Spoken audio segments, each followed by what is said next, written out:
going on? What's going on, people? What's going on? This is Black Man Unfiltered Network. It's the one and one sports show. I am Dante. Hey, what's up, everybody? I'm Shawnee.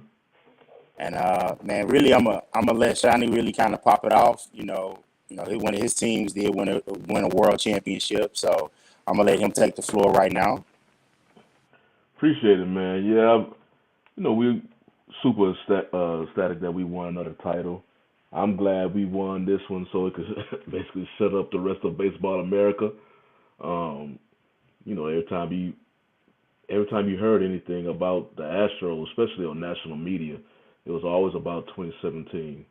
And I think a lot of the fans in the Houston area, we don't deny what happened in 2017, even though I know that every player on the roster, I probably can think of the particular players who actually partake in the whole trash can thing from that 2017 lineup. And Altuve was definitely not one of them. Somehow he became the face of it. And then people was just looking at anything on the internet. You saw about the buzzard because of the way his shirt wrinkled up. They was just making up anything just because the Astros are not a national media team. Since baseball, especially now, is so regional. Only thing they talk about is the Yankees, the Red Sox, and then if they go out west, it's the Dodgers. Even when the Astros made it to the World Series back in '05, and they had like a nice pitcher lineup, and I think they was favorites against the White Sox at that time. Unfortunately, we got swept, but we've never been a team that the national media followed. So when 2017 happened, and the teams that we beat to win that title, Boston, New York, and LA, it was just like, I don't know if they really just didn't. We came out of nowhere. And even though this year we got I think we were top 10 in the payroll, we're still not a major national media team.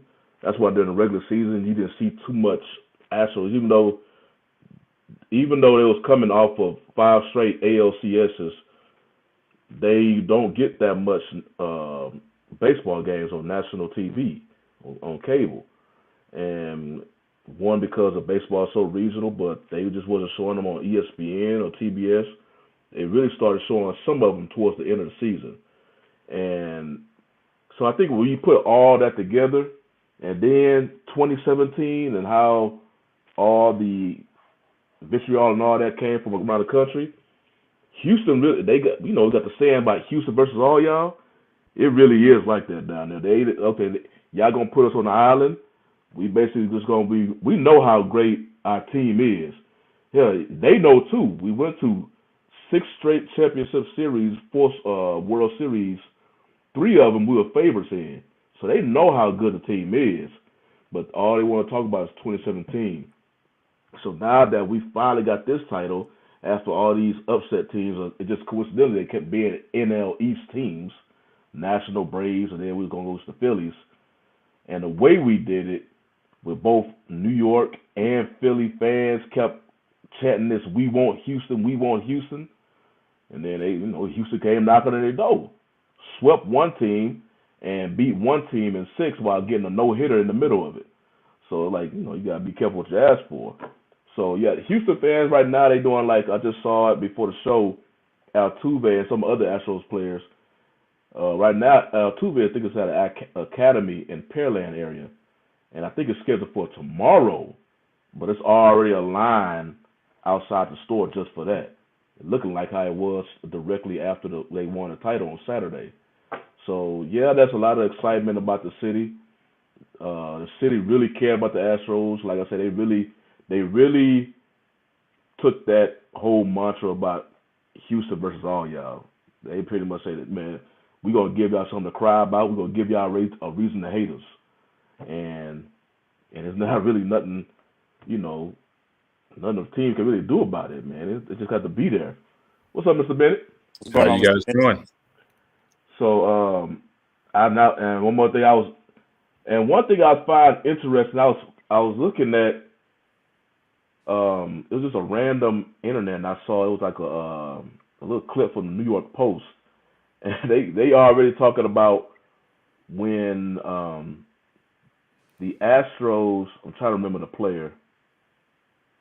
I think it was Ryan Presley, because Astros acquired Presley from the Twins in 2018, and I remember Zach Britton was another big name at that time for the Yeah. bullpen, and I already saw something on the New York Post I randomly saw today why they questioning why they didn't get Presley instead of Britton. So it looked like every time the Astros do something good, even if they just make it to the ALCS, you see something in New York trying to find out a scheme or way to take one of their players. They already did it with Garrett Cole. They did it with Garrett Cole. Now, it just so happened Marvin Gonzalez got on their team, but he went through, the grapevine to ultimately end up in New York.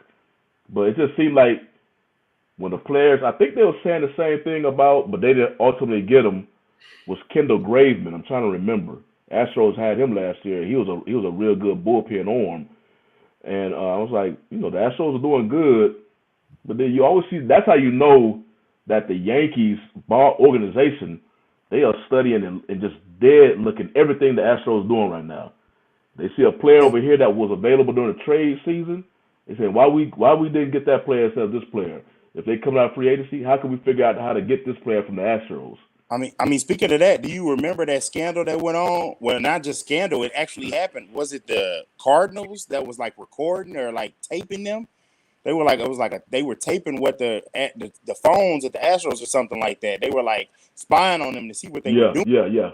And it was just like, and as we see, like player after player, their player evaluation is working. But what I'll say about it is this: I think that the Yankees, as the Northeast overall, like there's a feeling of, hey, this is where baseball is centered, and that's where their bread is buttered. Like if people want to know why you always see the Cowboys on television, why you always see the Lakers on television in certain teams, that's because that's what people watch. And nationally, a lot of people don't follow because baseball is so regional.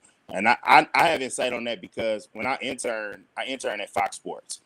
I want to say like 2009. And so I was doing my little paper pushing and I heard them talking. I heard the dudes throwing around numbers. And I was like, wait, what? They paying that much for advertising? And so you get it because you got the market, you get the local people, you get the regional people, you make the money. But then I did a project. I put it together and then I'm riding home on the radio and he's talking about it. He's talking about, how the networks have these games and this. That's how they make serious money. Baseball makes serious regional money. Their TV deal is a certain amount that they have, but mostly it's everybody's regional. And as far as the Yankees, they were ahead of the curve and they got the Yes Network. And the Yes Network, if you want to watch the Yankees, got to have Yes. You want to watch the Knicks, so on and so forth. So it's like, that's how they built their system. Whereas, streaming and television is how the NBA and the NFL make their money. And so it's kind of like you have a national game in a week, but from what I heard from old school baseball guys, you would check in on other teams. With baseball so long, you checking in with your team. You checking in, hey, who's in the farm system? Who's at A ball? Or who's at high A? Who's at low A? Who's at double A? And double A basically now, if you're good enough at double A, you don't have to go to triple A. Triple A is more so the veteran guys. And, and so sometimes you send a guy up or not, but there's so much to pay attention to. You might not know. Now, of course, Aaron Judge, Mookie Betts, those guys. So it's tough to market nationally, but it's also tough to market. They have to find a way. You have a guy, what was it, the pitcher for the Astros? I watched the interview and they was just translating for him. I have no problem with it. They translate for Ohtani. It's just, and eventually it'll get good. Like Dirk's English eventually got good. They need to study how the NBA does it and figure out how to do it because you have so many international players. But it's just, you got to give the hats off to them. I hate the Astros. I mean, it's a Texas rivalry, but I can't front and act like, hey, I will say this. I get tired of hearing the cheating stuff because it was at this point, it was like a long time ago. And like you said, Shawnee, a lot of the guys are off the team, or some of them still remain, but, a lot of them were not even there. So it's like, you give them their props. It felt good seeing, I ain't gonna lie, it felt good. Like the blown leads, like last year against the Braves, I was like, hey, at least they lost it. And you felt like every year they lose, maybe that's a year closer to you catching up, but that's just not the case. That's a lot, and I know the Yankees, I don't know what they're going to do, but they're going to do something because I just don't see the Yankees that I watched my whole life laying down and just getting swept like that. I don't see them taking that. I mean, I know they got to sign back Judge. but they have a solid farm system as well. I see them making some type of move because, and I do want to see that. Now, if you want to talk about national, put them on television nationally against the Yankees. Put them on against the Red Sox because you know half of them is going to draw. But for whatever reason, well, I just explained it the way baseball is set up. The teams that are larger market teams in other sports or in this country in general, Houston's the fourth largest city. You would think I put them on TV. That's going to draw all balls, but you know the way the regional thing is set up because then years ago you had to have Xfinity, whatever to watch the Astros or something like that. Something like that. They keep changing. I know, especially up here in DFW with their the DFW teams. It's bad up here, but in Houston, bad. I think you got to have AT&T Sportsnet. AT&T Sportsnet to watch the Astros, Root Sports to watch the Rockets. And then the Texas, the football, it's just CBS or Fox. CBS, yeah, that's easy, but they don't have that money. And one thing he brought up about the markets, I just saw also that unfortunately the Astros versus Phillies World Series was the second least watch. So regional is bad. I remember, there's national TV games on cable like TBS. Usually, if it's TBS, that's one game that I can watch because it's national televised. MLB got it so bad recently, I couldn't even watch that. I blacked out from that.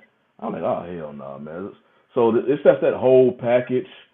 And, yeah, I think it's screwing them up with this whole regional thing, outside the whole Houston thing. It's just, even though I don't live in Houston no more, I still live in DFW. I think I'm still in the region. If the Rangers not playing, especially if you're gonna put it on a national televised, channel, at least I should be able to see it. But no, they won't. It's only Houston. If you're not in Houston, you can't watch them. Yeah, it's tough. But Jenny, I see you said about baseball and how Boston used to lose mind. They did, and I'm not gonna lie. As a Rangers fan, and that's what happens. If your team is always losing, you'll root for another team, when things are going well. Like, I know I used to really root for the Phillies when they had Jimmy Rollins and Ryan Howard, because the more black players you had, I'm going to rock with you. And I'm in Jimmy Rollins, not only was he black, he had a record label with an advertisement in the Source magazine. So I immediately was like, oh, you my guy. I rock with you on two platforms. And so, I remember it was so Yankee-centric to me.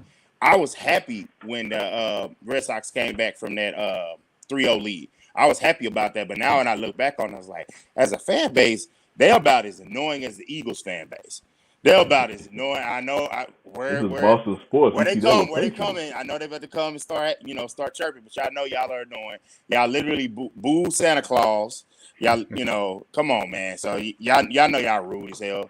But yeah, man. So, Mr. Bennett, man, what you want to talk about, man? I know we got the big talk and we trying to wait on that one, but what you want to speak on? Nah, I'm just here for the ride. First of all, congratulations to Houston. I tell you, they put together every which way to beat Philly. The no hitter, combined no hitter, the clutch hits when they needed them. It just seems like credit to them. They're just able to deliver in the big moments. And you were talking about the Yankees earlier. I mean, it's one thing you said that the Yankees are trying to emulate what Houston does, but even then that's not going to work because in the New York market, it's very difficult to play here. I've seen countless players who were all-stars and all-world players in other markets and come to New York and, just didn't have Joey Gallo. Yeah. I mean, you've only had a few. A-Rod, he had his run when he was here, but it's very difficult for, you the big fish in a smaller pond in another market. You come to New York and you get caught up in those lights. So they can try to emulate all they want to, but it's just the pressure to win here is so much, especially given that you got a team not even 10 miles away from you in with the Mets here and then all the other sporting interests. So, for you to, stick your head out above the crowd, it's difficult here. So, I mean, it's like they'll but this is like the third straight year in a row they've had, 90 plus win seasons, playoffs and whatnot. But when it comes to delivering the big moment, that's why guys like Reggie Jackson and those guys, that's why they're still revered here because they delivered in the big moments. And keep in mind, the last time when the Yankees were really good, they built it with farmland titles. So the whole idea with trying to get the free agents, look, I lived through that through the 80s. right? With Steinbrenner, when he started bringing Ricky Henderson and he was signing all these free agents. Dave Winfield came here. They got to one World Series with Dave Winfield, and even then they lost in 5 games to the Dodgers. So so George tried to build it through free agency, and for almost 20 years nothing happened. They finally, when George was out of baseball, when he was suspended for, tampering and all that kind of stuff, that's when they built their farm system. That's when they got Jeter. That's when they got Bernie. That's when they got Posada.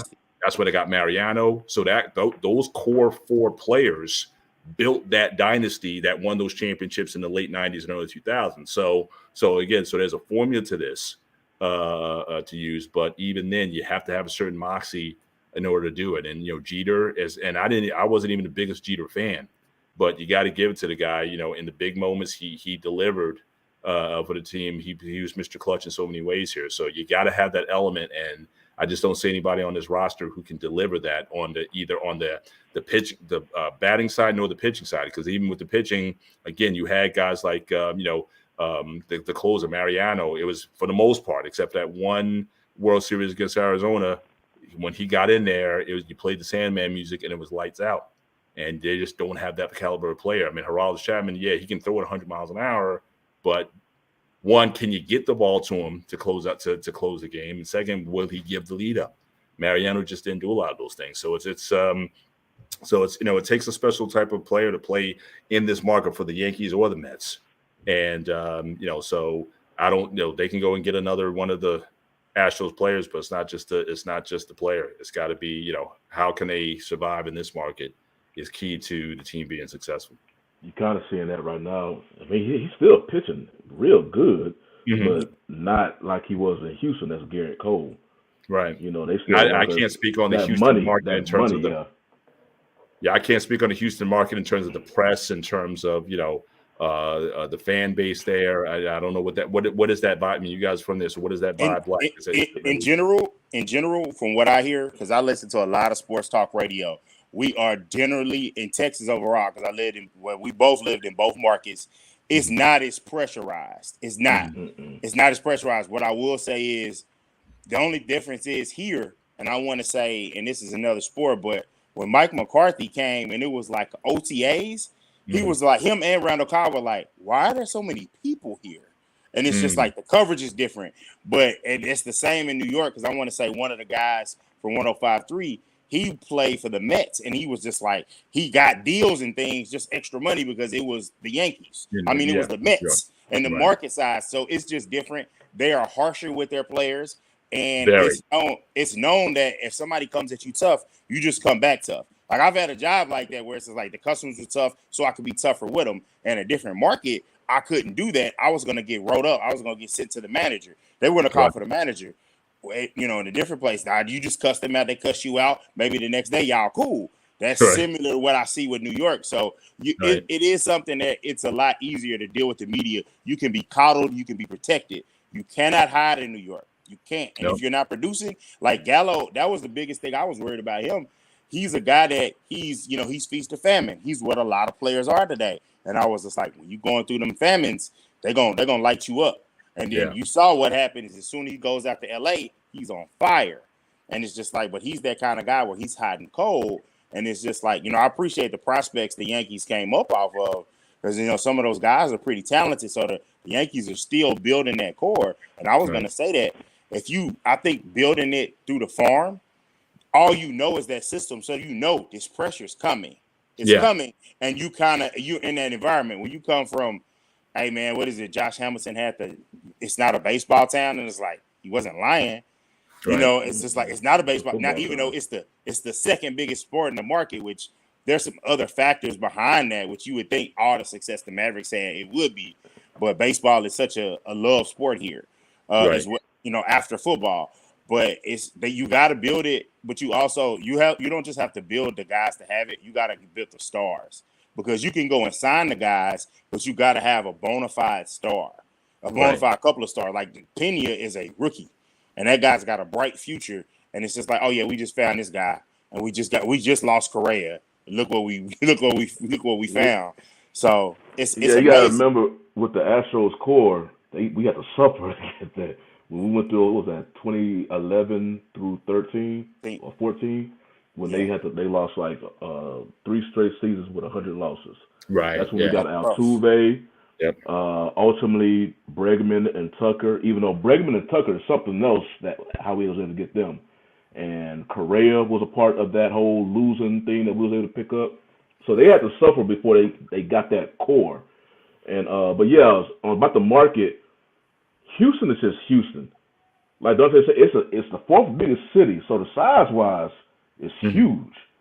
But the media does not pay. It's like the media, when they come to Texas, they stop in Dallas, Fort Worth, really Dallas. They really don't go no further. And Houston they just keep to themselves. So the local media, the local news, whatever, they're the ones who predominantly cover the team. And for the most part, they cover the team like you hear like on your news stations, the even news. Right. They leave them alone.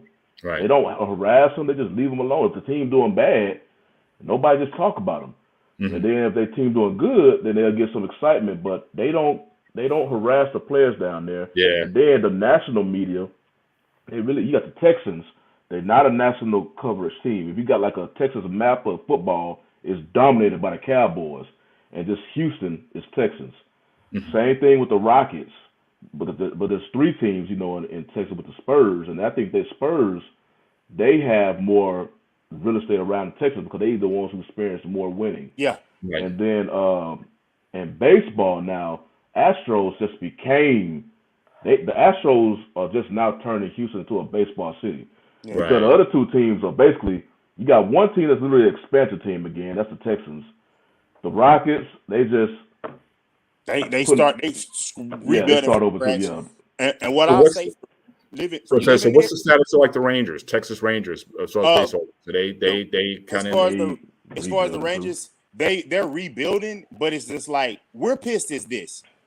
All right, they got the new stadium with the roof, right? They built that other stadium in the 90s. That stadium is not 30 years old, or it's just maybe getting ready to approach 30 years old. It's so new and football so big, they turned it into a football stadium. They have the Commanders Classic. They have high school games. Arlington ISD plays their high school games there. So the owner got free money. So he felt pressured because I was pissed. I was like, you got a free stadium. Why aren't you spending money? So you spent on 2 guys. I actually was, and I put my money where the mouth is. I was more engaged because you signed 2 star players, and one of them being a black player, and Marcus Simeon. So I was into it. I felt like, okay, you got the 2 guys, 2 bats, gloves, build the rest of it out because we support the team locally, but we were pissed. We don't want to just show up to 100+ losses with, just because the stadium's new. So I appreciate a little bit of small improvement this year. You brought in Bruce Bochy. That's credit. That's bring some legitimacy to the organization. So it's just like, this traded for Jake Odorizzi today. So it's just like, make some more moves, go ahead and spend some more. You don't have to spend some more money. I don't think the Clayton Kershaw thing is going to happen. I think he's going to retire as a Dodger, but I wouldn't mind it, but I also want him, if he's going to play it, I need you to start some games. Right. I need you to be healthy. And we know his body, because he's from Dallas. He's from Highland Park. And so, but like, as far as like the way that things go with the market here, I never realized that Houston looks at Dallas because the Dallas Fort Worth Metroplex is looked at as like, oh, that's where everybody wants to go and the eyes are on it. The vitriol that Texans fans have for Cowboys, it's crazy. And I never knew it was so bad. Like it's so bad. And it's already rivalry from Houston and Dallas and things like that, being the same city. But it's so much, it's very one-sided. Like they'll say things like guys on the radio, they'll call Houston the armpit. But when you go down there, it's like you'll see multiple segments and a lot of it gauged. Like I literally, a sports bar I went by, it had like a Texan doing something to a Cowboy. Like it's a really big deal, but it's one-sided. And so that was something I wasn't prepared for when I lived there. But also from the standpoint of, it's also weird another way. The Rockets can get free agents. It's sexy because being a young single man in Houston, but also with millions of dollars, that's a place you want to live. You might want to live in Dallas too, but I think what hurts Dallas, and they don't want to admit it, you've had so much success with foreign players. And you have guys that primarily, the NBA is primarily black, and it's like you've grown up in a system where you've been told you're the best, you're the this, or if you come to the Mavericks, Luka's the king, or before it was Dirk. And Dirk, I don't think they respected Dirk, but they think he was at the end of the road. Luka's in his prime, and and if you look at the moves they made, they clean house, and they brought in Kidd, a black coach, Nico Harrison, which was a different move. He was an executive at Nike, and they brought him in, and they're trying to use those relationships to pull a free agent off. And then I want to say, not Stackhouse, Michael Finley is still at the top of the organization as well in the front office. So you got Finley, Harrison, Kidd. So you see black, and then you see Luka, and so there's a concerted effort there because Houston got James Harden, got Dwight Howard to go there, and it's just like they didn't have as much success, but the Mavericks were in that bidding for Dwight Howard, and it was it's a big thing here. Keep the powder dry. If you say keep the powder dry, you'll see a Maverick fan go crazy, and because it's like Cuban did it. I mean, he literally blew up a championship. I don't want to get into that because I'm gonna get killed if I say what I feel about that championship team. But it's like they were that was a sore spot for a while. But now you got Luka and everything is that, and I'm waiting for the day where you see the Rockets are good at the same time, the Mavericks are good at the same time. I don't root for them, either one. I just want to be in the state. I want to see it, but I more so I want to see the Rangers. When we had our run in the 2010s, we were up here, and the Rockets. The Astros were rebuilding. Right. I want to see a playoff series one day. And that will light this area on fire. Yeah. That will light it on fire. I really would love to see that because, I remember we were on top and I would be like, oh, man, look at them 100 losses. Like, I literally thought Altuve was just the all-star because every team has to have an all-star. Right. I didn't see this coming like, MVP. I did not see that. I didn't see that at all. So I was like, I respect what they've done because here we knew that 2015 when we lost, all the Rangers people were like, that Astros team is coming. This was your last year to get it done and then fast forward to now, all those World Series appearances and 2 championships. Like you could see it coming. The people that talk about the farm system and things, they knew that was coming. But I know we spent a lot of time on baseball. So Shiny, you got your, I feel you. You got yours. I tell you this, if my basketball team were to ever get functional, if they win it, I damn near need an whole show by myself solo. But we can. You want to go ahead and start touching on the situation with Kyrie? Let's go ahead and get to the main topic, and that's this whole Kyrie thing. I guess I'm trying to remember the whole timeline and stuff, or just to give a quick summary.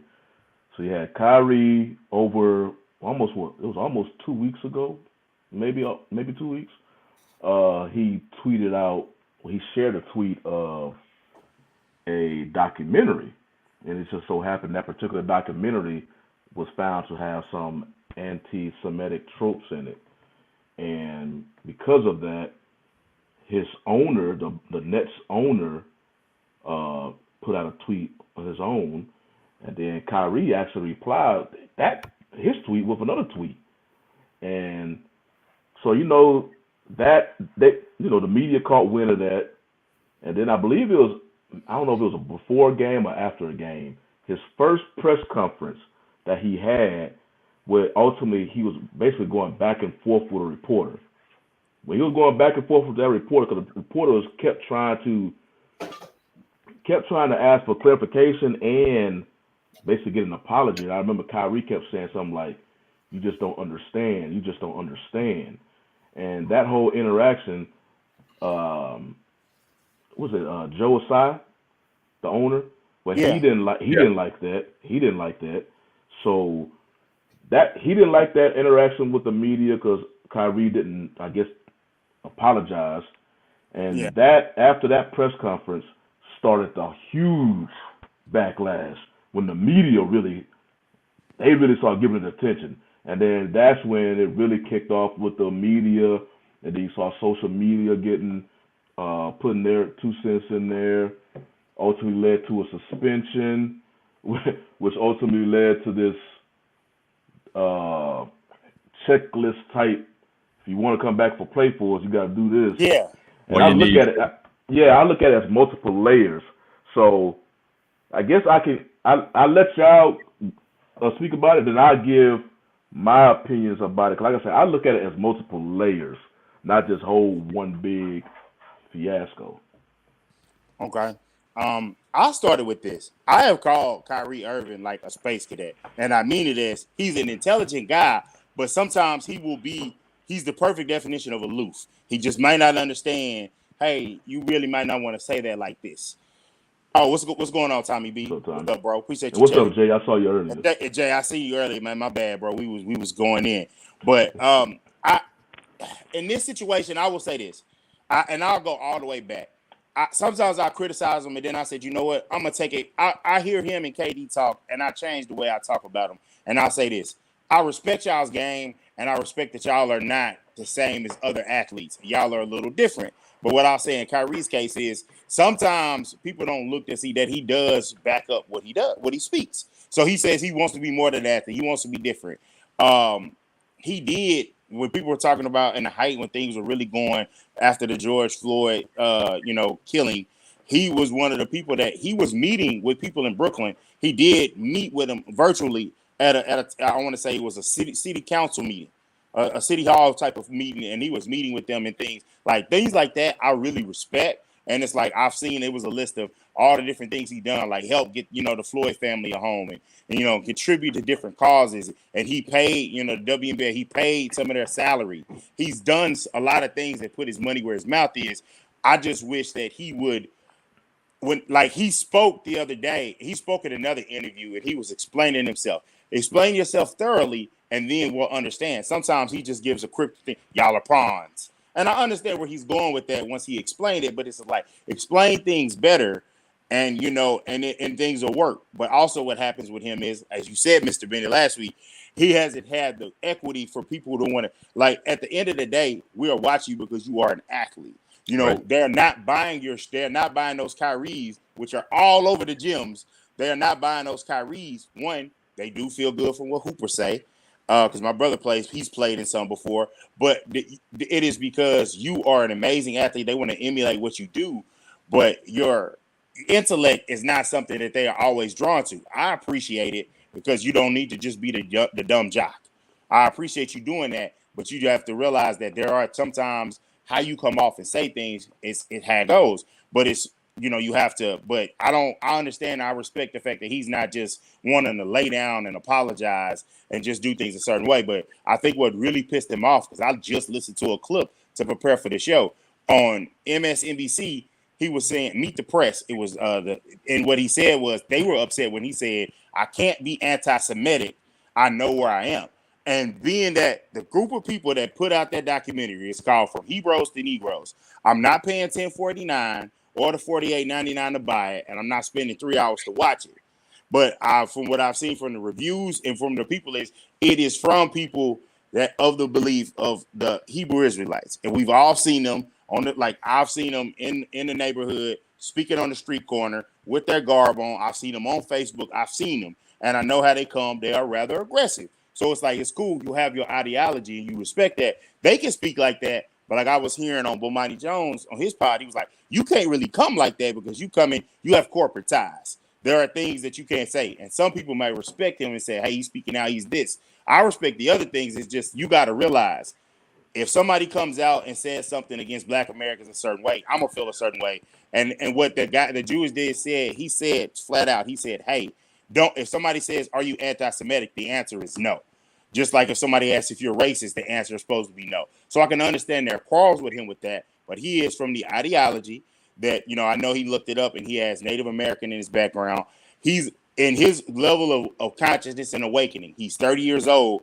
He feels that he aligns with a lot of the stuff that are probably taught in that documentary. And it's probably not the anti-Semitic things. It's the things of, hey, Black people are from a certain space. We're supposed to carry ourselves a certain way. We don't have to have the mindset, the European mindset that America wants us to have. And I understand where he's coming from in that standpoint. He just has to do a better job of explaining himself and just know that, hey, and I will say this to defend him. I'm not personally defending the documentary, but I am defending the fact that if he gave the $500,000, if he did this, he did that, if he did those things before they let the checklist out, you are, as it says in the title, you are trying to just totally castrate him and make him kneel. I do feel like there's an element of that to a degree. I will say that. I won't be as full as other people are like, hey, he's doing this, and him and Kanye, it's like y'all kind of jumping the gun about running behind him. But there is an element, like you can see, they want that completely. They want him completely to bow down. And I'll finish with this. At the beginning of that clip on MSNBC, he said this: why is Kyrie Irving still being employed by the Nets? And I'm like, yo, what y'all don't understand is Josiah has made an investment, a very expensive investment in him, and he knows there's not a lot of people that can do what he can do. He wants him to give the apology and get back out there and play ball. It's so you just thinking that he's just if he was a back end of the bench guy, he would have been cut. The story's over. But they, as I've watched MSNBC before, they do not understand or follow the intricacies of sports at all, and they don't know. You can't just cut him. Neither nor should you. He should have a chance to have some atonement, be able to make a statement or do whatever, and show the error of my ways. He might not have to come and do the Nick Cannon type of apology. But if he can show remorse, because have they not done enough when they came with the T-shirts and sat all courtside? It's like it's becoming to a point where it's not just you want the apology, you are trying to intimidate, and that's clearly obvious, and they have the power to do it. So I gave my spill on it, Mr. Bennett, Shani. I'll let y'all go ahead and go. Wow, where do I start? I would.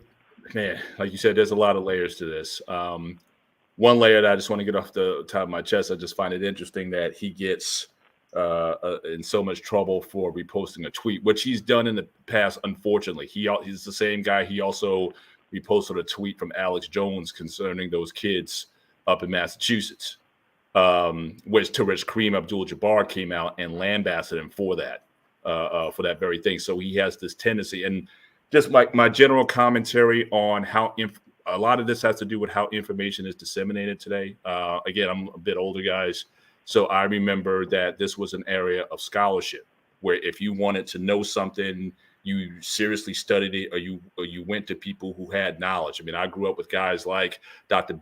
Yusuf Ben Jokerman, who's a Black Hebrew himself. If you want to know about the Black Hebrews, look that brother up on YouTube, and he's got so many degrees, more than the thermometer. He can give you the whole background on it. But again, this guy, he's in those privileged places. He's in your Ivy Leagues or whatnot. He can break it down for you, and you don't get that sense of being anti-Semitic. Dr. Ivan Van Sertima, who on the East Coast, he was my neighbor in Highland Park, New Jersey. So I took him to classes at Rutgers with him. So that's kind of the basis of school that I come from. When you tell people, if you want to really delve into these issues, where you get your information from. And I see a lot of people who are basically saying, or getting their information simply by just passing things along without necessarily verifying that, is this information correct or not? Or how much does anyone here believe that he actually sat through the 3-hour documentary and watched it? So, but a lot of people do that. They see something on, they just, it's like a chain letter. You just pass stuff on without necessarily checking it out yourself, how thorough it is. It could be correct. There could be some things with it. I get stuff all the time that, when I look into it, it's like, I don't think this is correct, but it's because it's a popular trope out there. I remember when when the pandemic came out, I'll just say that because I don't want to flag anything, but they were talking about 5G broadband is causing it. Mm-hmm. Just stuff that was just passed around, and people were just passing it around like it was true, and they were just operating off of that. So I would fault Kyrie in that, he, as someone who tries to come off as an intellectual, but between his flat earth theories and passing misinformation like the kids up in Massachusetts to this here from with this documentary, without necessarily verifying that this is something, you have to understand the level of your influence, that when you put stuff out there, people do take what you're giving as gospel, unfortunately. So, him being smarter in terms of what he decides, it can't just be, oh, this sounds good to me. Oh, I think people will get interested in this. I think you have to operate a little bit wiser than that when you're disseminating information. But as far as the documentary itself, I think the Hebrew discussion, I think it's a discussion worth having, and I think there's people of good conscience who are used to having it. But I think there's certain topics that are non-starters or conversation enders. All right, denying the Holocaust, whether the transatlantic Holocaust or the Hebrew Holocaust or any of those things. if there's any hint of that in the documentary, then that's going to shut down. Full stop. And we all know that, or we all should know that there's certain things you just don't go into. If you want to have a dialogue, there's just certain things that you should not be disseminating. So again, getting back to the second press conference, when he was asked about it, how he didn't necessarily come full throated with it, and stood on his ground, talking about, I got legions of followers. I got, again, for a lot of these guys, they think their legion of Instagram followers, that's power. And just having influence, that's not necessarily power. And we're seeing how it's happened with other entertainers, had their power get stripped. So their quote unquote power gets stripped when they really don't have any. Followers is not power. It might be influence, but it's not power. It's not, you're not moving the needle. But this is another thing with younger minds. They think that having millions of IG followers is power, and it's not.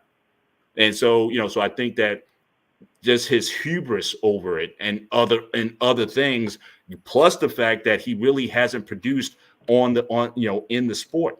He had that 1 year with LeBron, but again, he had multiple losing seasons when he was with Cleveland. He was supposed to be the difference when he went to Boston. He couldn't deliver there. And he's been an unreliable player when he's been in Brooklyn. So that's why I was saying last week, he doesn't have the cachet to be but he wants to be this sort of philosopher guy. He wants to be this knowledge informed guy. You haven't built that resume yet that people want to take you seriously that way. So I think that's an issue. But on the other side of that, again, are they coming at him? Hey, what's up? Are they coming at him harshly? Absolutely. Are they trying to get on his knees and beg for it? Absolutely. They're trying to make an example of him. But something that few people pointed out, it's one thing to retweet it. It's another thing to host the movie on your platform. And nobody's calling out Jeff Bezos or any of these folks saying, hey, why is this? If it's so horrible, why are you carrying your platform? And in fact, more than likely, you didn't pay the 1049. I didn't pay it, but some people paid it. So if people didn't know about the movie before, the documentary before, they know about it now. And Jeff hella promotion, still making money off of that. So again, I got a problem with how the people who are actually hosting it, they're not getting any criticism or pushback. They haven't pulled it down. It's still there. Whereas, he's getting it. So but again, that is the arena that we're playing in. So unless you're going to start your own league and play by your own rules, this is the league that you're in. These, unfortunately, are things that can happen to you, especially when you're not producing, when you're not winning to the public's expectation. So that's much I have on that. My thing is real quick, and I'll give it to Tommy next. I look at it, that whole aftermath to me was just completely unnecessary, because I look at it like I can't, just like how I expect people to can't speak on what the black community can and shouldn't be insulted by, I can't say that about another community. So if you gonna tweet something out there about a documentary and it offended the Jewish community, because I fully know Kyrie meant no harm in that tweet or any type of, in his mindset, harm by it. But like you said, Mr. Bennett, he shared something, hey man, this is not my. All he had to do is, this is not my intentions. I apologize to you. This is not my intentions. This is what, and then go into the reason. He could have still did, because his thing is, he's very intellectual. His thing was all about the knowledge and whatnot. He still could have went into that.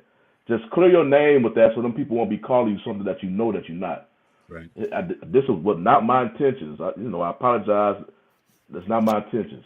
This is why I shared this documentary. And then it would have been left alone. But like that one press conference that he kept going back and forth with that, I forgot his name, but he kept saying, like, you don't understand. Kyrie, he views the media a certain way. He does not care about the media. And you saw it at that press conference, and that's when all the backlash really jumped on him. And then I saw, all the social media and everything afterwards. They kept looking at it, I guess, as, because Kyrie's main thing was trying to point something to the black community, and rightfully so. But it just so happened that particular documentary that you was tweeting and sharing, it had offensive material in it to another community. And then, he finally, that apology, that's why I was saying it was completely unnecessary, because the apology he finally gave about one night, about 2 or 3 weeks after the major backlash he was experiencing.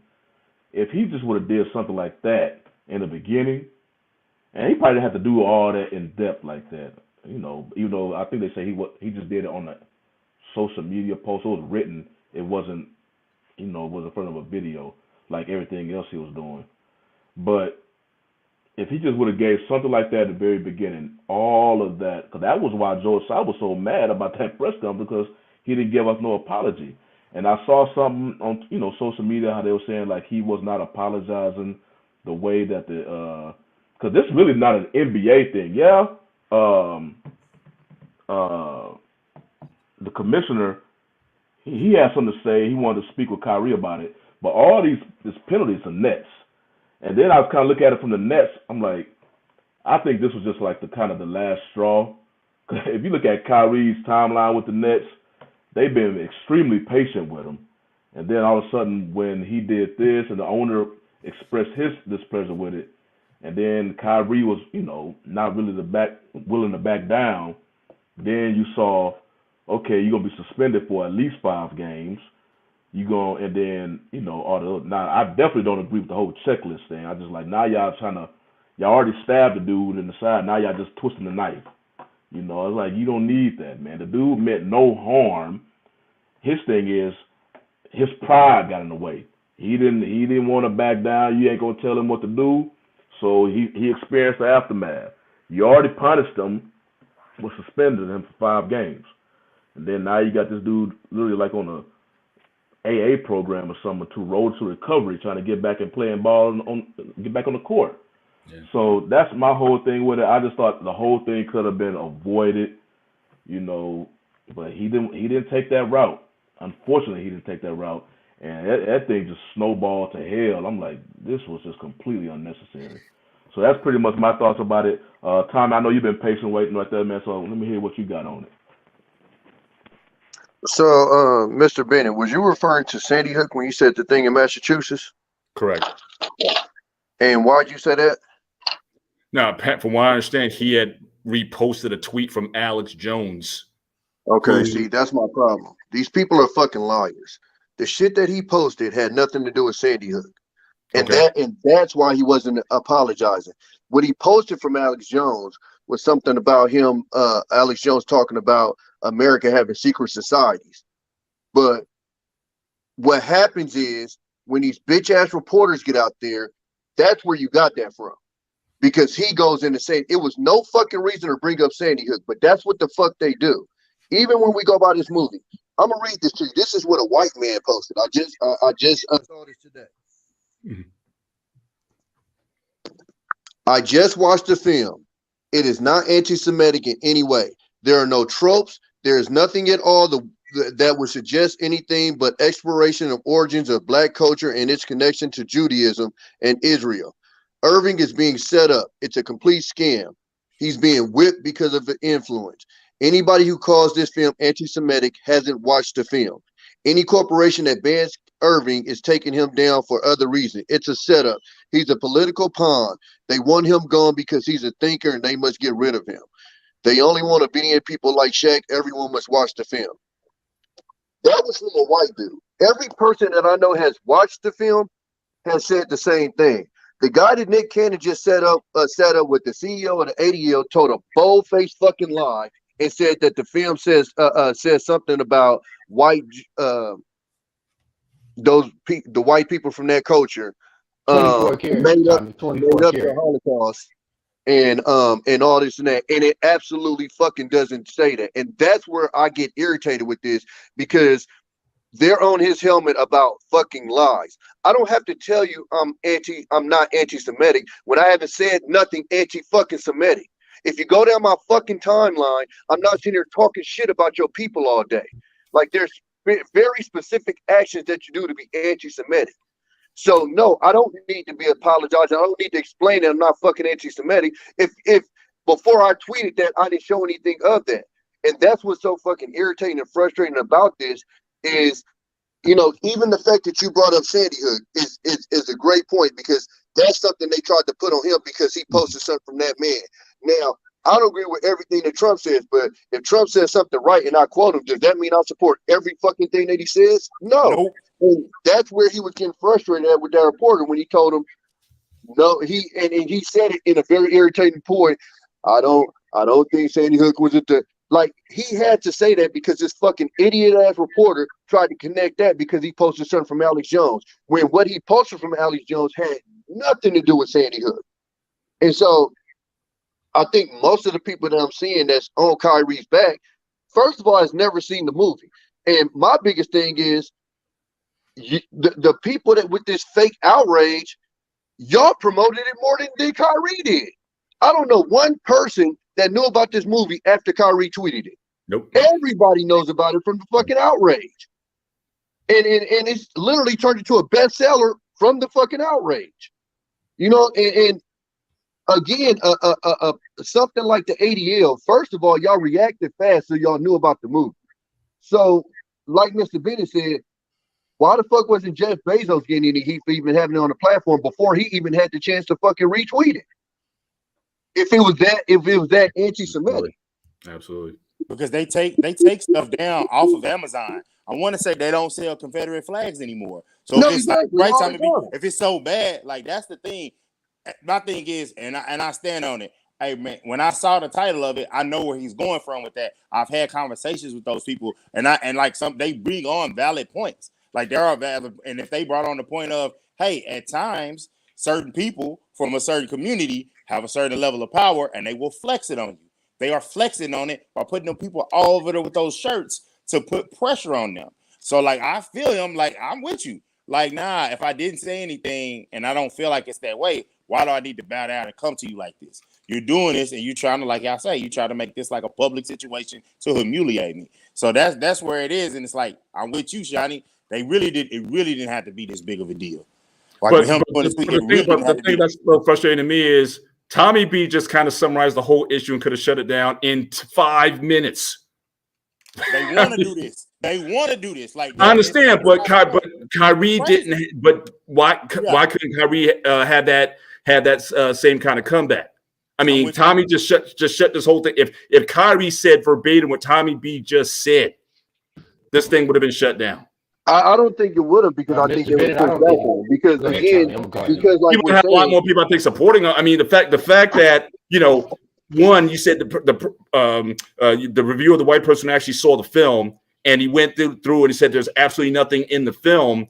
That will at least drive people to be more informed about it. But because people were taking and maybe some of us drunk the Kool-Aid as well, saying, oh well, it had that thing about the Holocaust not happening or what have you. But again, it had Kyrie actually. Do you think Kyrie watched the film? Yeah, so what he said was he tweeted it up, but he like pretty much he saw the film, he tweeted it, and he watched it. Right.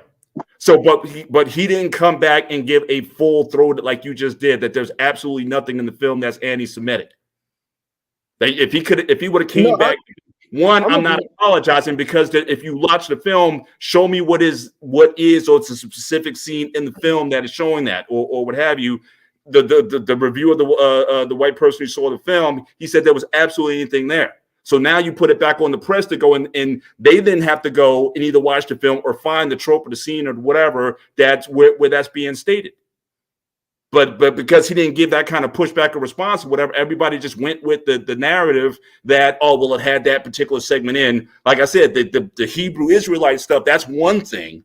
But like I said earlier, there's certain things, if the word is out that this had this in it, that's going to shut down the conversation, that we don't care about the other stuff in the film, that's a conversation ender. That could have been something he could have offered, and it would have put the onus then back on the reporters and everybody else to go and do their own, rather than just running with the narrative. I mean, like I said, what you just said was brilliant. I'm suing you. I think that was his point, though. When he was talking to the guy, he was going, like, you're a sports reporter. I'm not about to speak history with you. And I got that point. Like, dude, you're a sports reporter. You don't know what the fuck you talking about. Like, this ain't something that you study. You study sports. So why am I going back and forth with a sports reporter about something that I found out about history? Now, if you want to come and say, "Oh, I also got a undergrad degree in history," then we can have a conversation. But you're a sports reporter. Talk to me about basketball.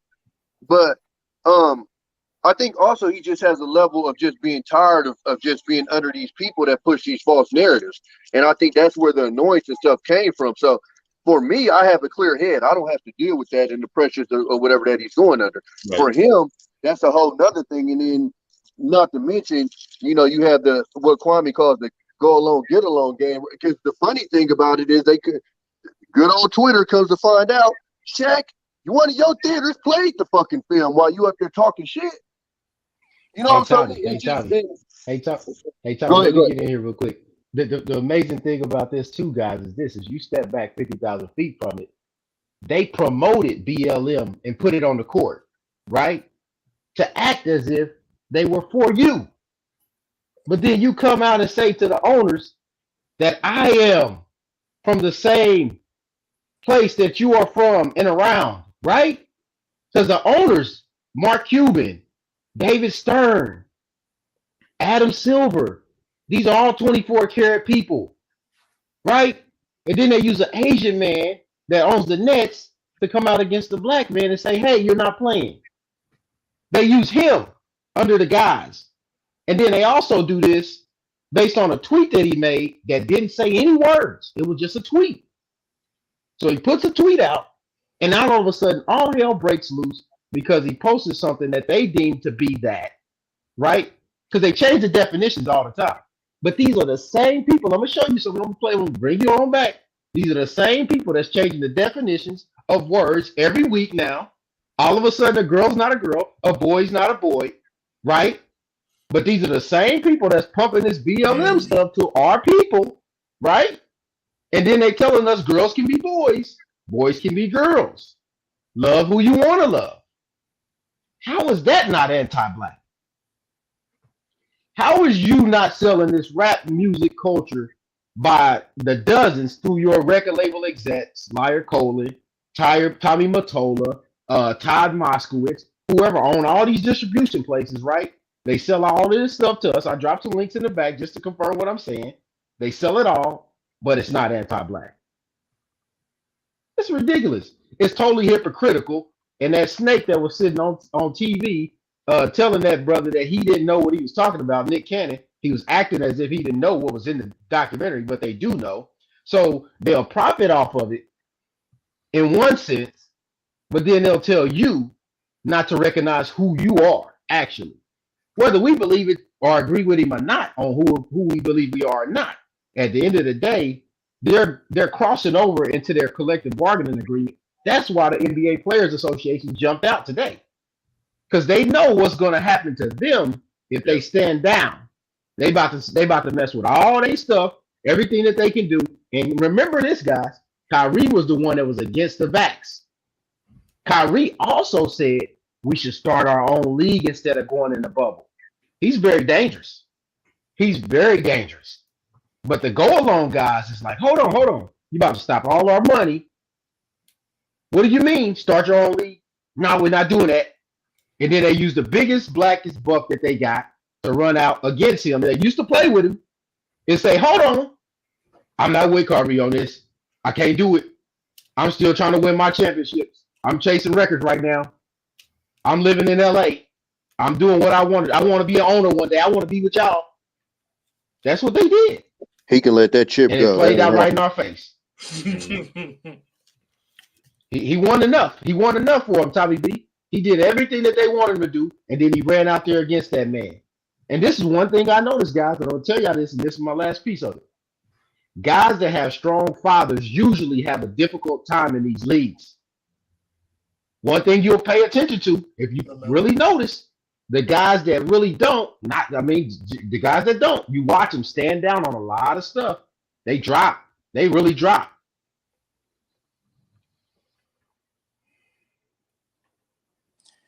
Now, what I'll say is, when you said that about the strong fathers, that is true to a big extent, because I'm trying to think of his name, Myron Rolle. One of the problems with Myron Rolle, who's a surgeon now, who was a Rhodes Scholar, he was having issues because things get looked at as problematic when you come from a certain perspective. But when you come from, a certain background where the father is not there, then it's kind of like, oh, I'm gonna take your baby, I'm gonna take care of him, and different things like that. So no, you have a very valid point with that. We know Kyrie's father is in his life and strong. So you have a certain different perspective. You have a different perspective. So that is something. If you anything that's anti-establishment, that's combative, that's willing to say, hey, explain this to me, even from a standpoint of just from a sports perspective. The quarterback of the player, what's his name? Josh Rosen always wants to why for everything. They want you as a player to be like, don't ask why. I'm the coach. Just do it like that. Follow the order. So now that's a hell of a point there. And that's definitely one of their points. Like Tommy B mentioned that they have an issue with Kyrie. Is like he's questioning everything. So KP and Tommy, I appreciate y'all for coming in and contributing to that again. Tommy, I almost knew when we had this topic, I was going to see you pop in the chat. So I appreciate you for holding it down as always, bro. I appreciate it. For sure, B-Dot. KP, I appreciate you coming through and holding it down, man. And Salute, thanks, guys, man. So Jay, I know, man. I know we're gonna have to get the closing arguments in a minute, and you've been patient, bro. Go ahead and give your spiel, man. Go ahead. The thing is, like I said, we're on the same page for the most part. But when it comes to this whole Kyrie shit, like, bro, I watched every freaking interview he was in when it first came out. Not the second one. We had to double down and he got suspended for the 5 games. I watched that whole one where that reporter kept egging his ass on, just keep doing that. I'm like, dude, you were deliberately doing this to try to get a reaction out of Kyrie. And literally, well, I'm just answering my job. No, motherfucker, you're doing this to get a reaction. Only motherfuckers who pry like that are trying to get a reaction out of you. I've noticed that. That's the trend they do. Gonna keep asking you, and if they're not, they'll try to use different words. No, they'll use the same words and they'll do it in the reverse to try to get you to answer the question. And he's like, no, leave me alone, bro. I'm trying to talk about basketball. Why are you trying to ask me? What the hell am I like? My interests are and shit.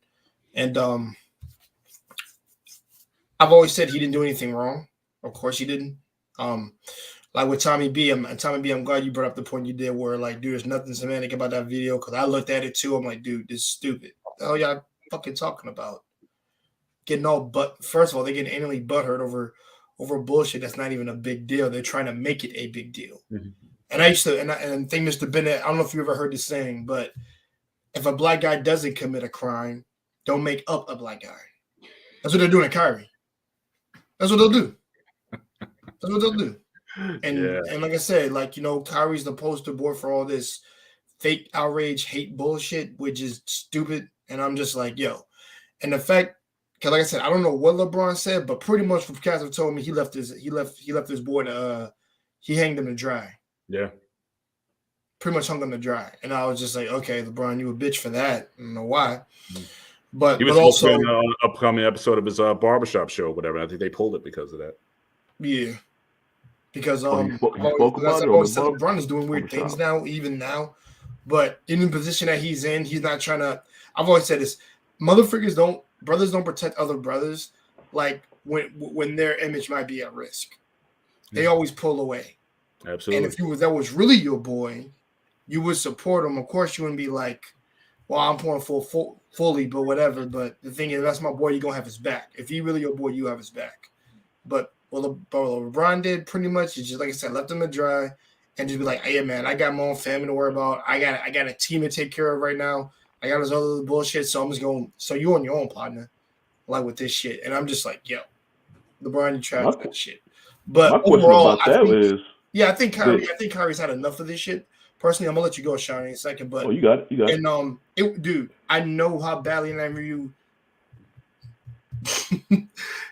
First of all, he has the freaking resilience of a linebacker, brother. This motherfucker kept pushing him. He was like, bro, I see his face wanting to like, yo, just shut up and let somebody else answer a question for the most part. And he was trying not to snap on that reporter.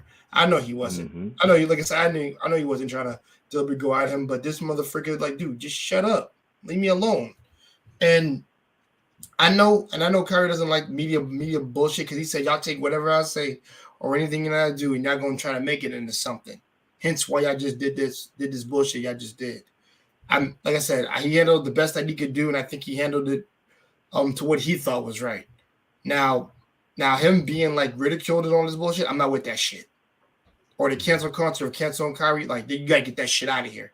Miss me with all that shit, bro. Because like, bro, like anybody can freaking, like I said, the video is on Amazon. He flat out said that. Like, dude, it's there. If you're gonna get somebody, and even if it isn't like anti-Semitic is or isn't anti-Semitic and bullshit, go for freaking Elon Musk. Like, go for that motherfucker. Go for him. Go for him. Like, seriously, if you're gonna do that, he's the one that has the video up for everybody to watch. So it doesn't make any sense to me that they would like just pin this all on Kyrie. Like, dude, just sleep. Dude, he's just like any NBA player. He's allowed to have his thoughts, he has his opinions, and he can have his beliefs on what he wants. Any NBA player has this. Hold on real quick, Jay. It seems like they're trying to push like a narrative with him. Mm-hmm. I don't understand that. Go ahead, Joe. I'm gonna let you finish, but I know we Oh, got we good, wrapping up because you know we running short on time. So I want everybody to get. So you go ahead and finish your point off, and then let everybody get their last topics, and you know we'll get out of here for the night. No, what's going on, Hank? What's going on, bro? Oh, what's up, Hank? But the thing is, like I said, there have been NBA players who've said things before, and people have taken it and miscrewed it all the times. They tried to do that to Chris Paul whenever they lost that one year and tried to put bullshit on him. And I noticed that. I had to go back and rewatch that a little bit. And I'm like, they're trying to get Chris to get unrattled. I'm like, no. F that. Y'all ain't gonna do that to me. Like, Chris is smart. He's been in the league long enough to know that media will take something and run with it if he says something.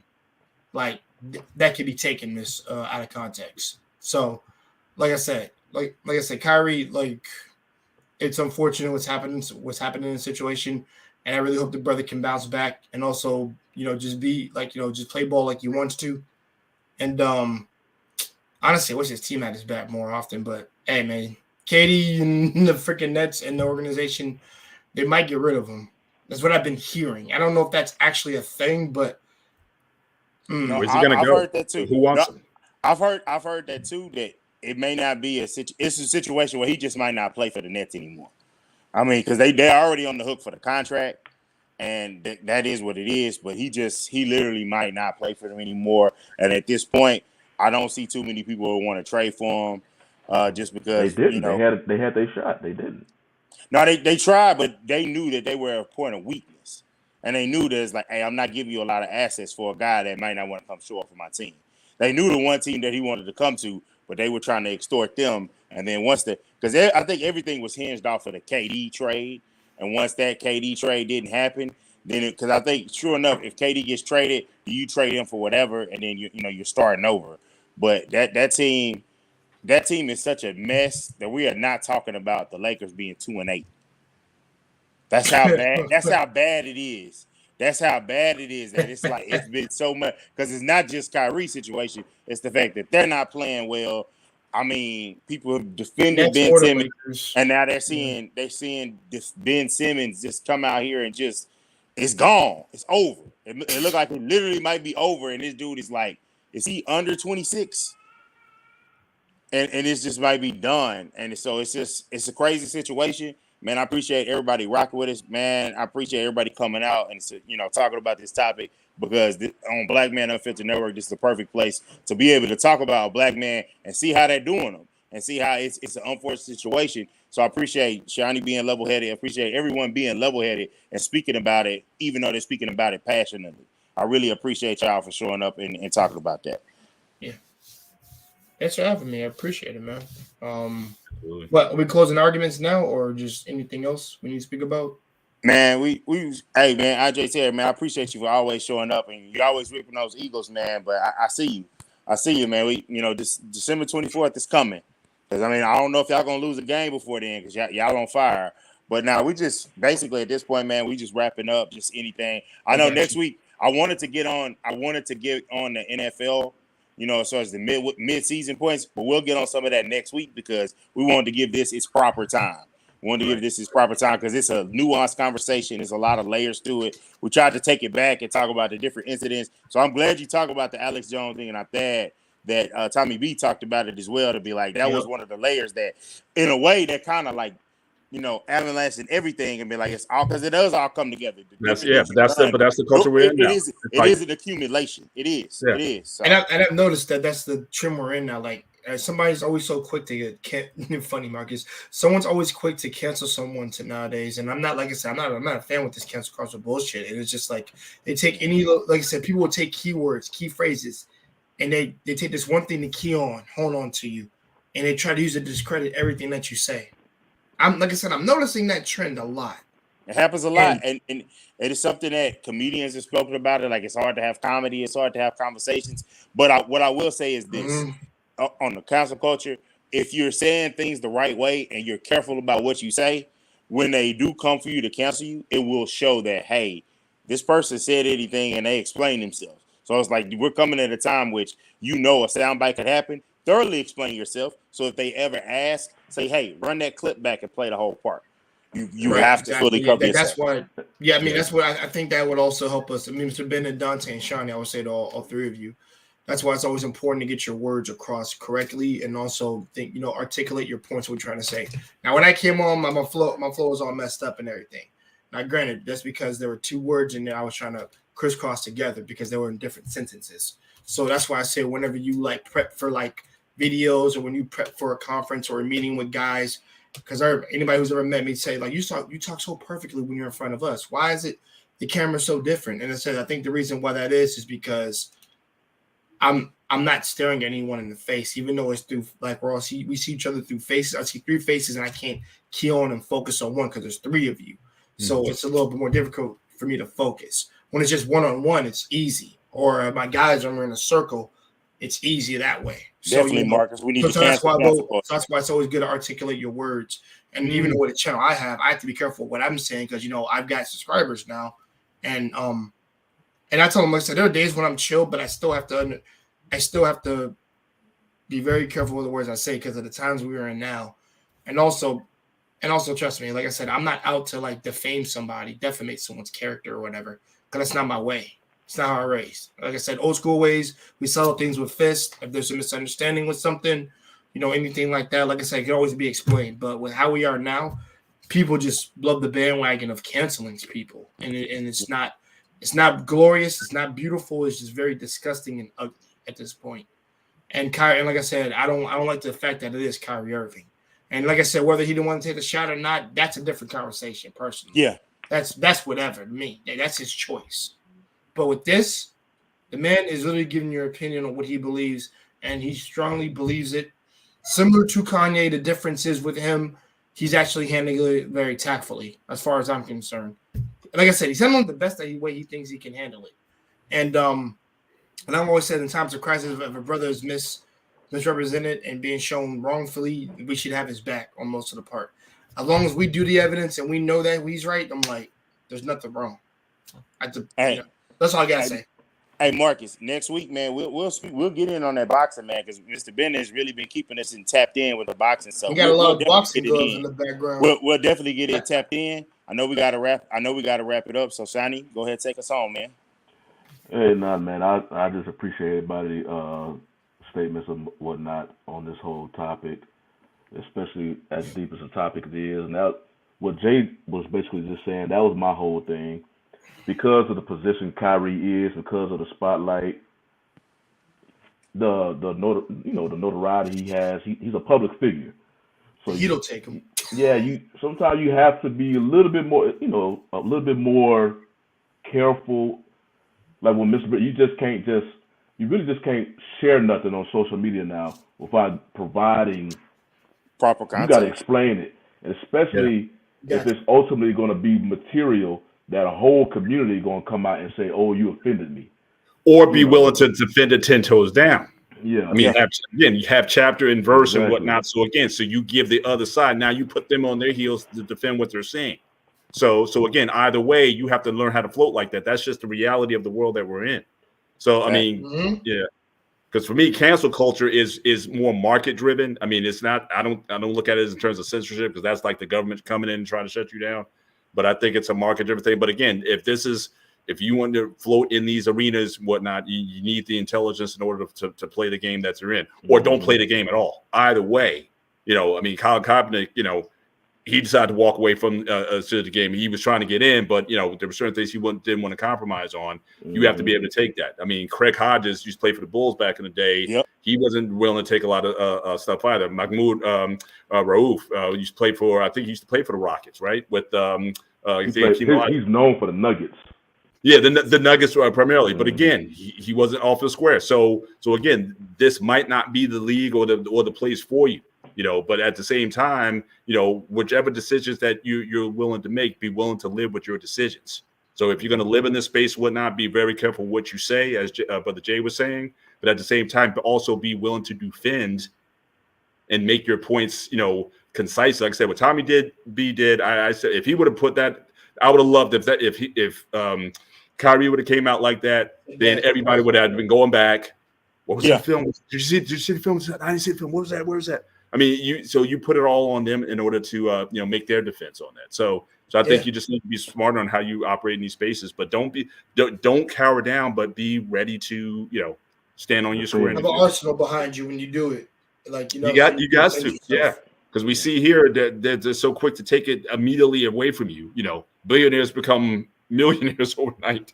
So we have to be we got to be mindful of that if we want to play these games, because and that's the thing, we don't own the board. So that's another conversation in and of itself. We don't own the board, so we don't control the game. So if you're going to play the game, then we got to master some things.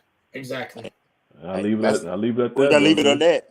I'll leave it at that, man. This is a one-on-one sports show. We appreciate everybody for tapping in. We'll see y'all next week, man. Yes, sir. Peace. Yep. Take care.